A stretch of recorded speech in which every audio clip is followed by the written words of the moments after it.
ہم نے تو پہلے ان سے رابطہ کیا جوڑ کے لیے، نادر علی کے ذریعے میں نے پیغام پہنچوایا کہ میں آپ کے پاس ویسے ہی ملاقات کے لیے حاضر ہونا چاہتا ہوں، یا آپ میرے پاس آ جائیں، میں آپ کو سیکیورٹی دوں گا اور ہم بیٹھ کے سموسے پکوڑے کھائیں گے، چائے پئیں گے، کوئی بحث بازی نہیں ہوگی۔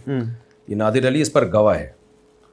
پہلے ہم نے جوڑ کی ہی کوشش کی ہے کہ بھائی بندی کے ساتھ بیٹھ کے مسئلے حل ہوں، لیکن سامنے سے جو رسپانس آیا وہ جوڑ والا نہیں آیا، وہاں سے یہ فائرنگ شروع ہوئی ہے۔ تو لا يحب اللہ الجہر بالسوء من القول الا من ظلم، نبی جوڑ کی بات کرتے تھے، لیکن بدر میں نبی نے ہی تلواریں بھی چلائی ہیں نا، احد میں، خندق میں، فتح مکہ میں۔